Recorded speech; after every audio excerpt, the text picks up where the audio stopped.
میری بات سن کر وہ رونے لگی اور اس نے خود کو جا کر ایک کمرے میں بند کر دیا۔ ہماری شادی کو 1 ماہ گزر چکا تھا۔ ایک دن میں گھر آیا تو وہ سجدے میں بیٹھی رو رہی تھی۔ اس کا رونا دھونا دیکھ کر میں اس کے پیچھے کھڑا ہو گیا۔ اس نے سلام پھیرا تو میں نے گرجتی آواز میں کہا، ناٹک اور ڈرامے بازی کا کوئی فائدہ نہیں ہے۔ میں تمہاری حقیقت جانتا ہوں۔ تم ایک بد کردار عورت ہو اور مردوں کو پھنسا کر ان سے مال لوٹتی ہو۔ یہ مت سمجھنا کہ میں تم سے متاثر ہو جاؤں گا۔ میں تم سے نفرت کرتا ہوں۔ میری بات سن کر وہ میرے پاؤں پڑ گئی۔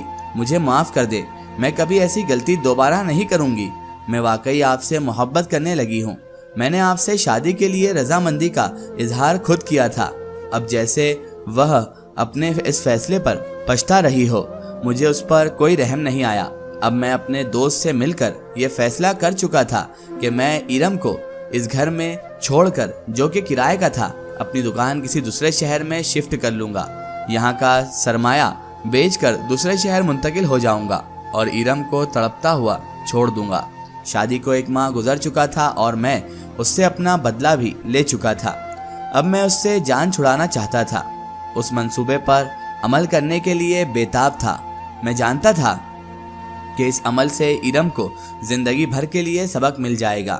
وہ نہ شادی کر سکے گی اور نہ کسی اور کے قابل رہے گی۔ اس منصوبے پر عمل کرنے کے لیے میں نے اپنی دکان کا سرمایہ بیچنا کا ارادہ بھی کر لیا۔ ایک گراہک ڈھونڈا اور اسے ایک خفیہ طور پر ڈیل کی کہ میں تمہیں اپنا سرمایہ فلا تاریخ کو بیچ دوں گا۔ تمہیں اپنی دکان کی چابیاں بھی دے دوں گا۔ تم مجھے ایڈوانس پیمنٹ کر دو۔ میرے جاننے والا وہ شخص تھا، اسی لیے میں نے اس پر اعتماد کر لیا تھا اور وہ بھی مجھ پر اعتماد کرتا تھا۔ اس نے مجھے 10 لاکھ روپے اکاؤنٹ میں بھیج دیے۔ میں نے دکان پر جانا بند کر دیا کیونکہ وہاں پر موجود مال اب میں بیچ نہیں سکتا تھا۔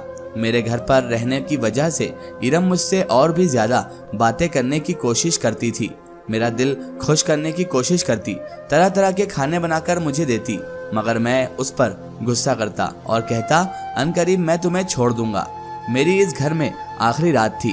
میں نے سوچا ایرم سے 2-4 بول محبت کے بول لوں تاکہ زندگی بھر اسے مجھے کھونے کا شدید احساس ندامت رہے۔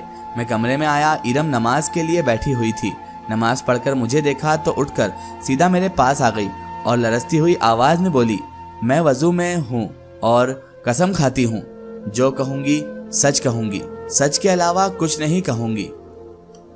لیکن اس سب کو اپنانے میں میرا کوئی قصور نہیں۔ جب میری والدہ کی شادی امتیاز علی سے ہوئی تو میں صرف 12 سال کی تھی۔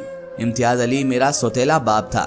میرے سگے باپ کے فوت ہونے کے بعد ہمیں ماموں اور ممانی نے گھر میں رہنے نہیں دیا اور میری ماں کی دوسری شادی کر دی۔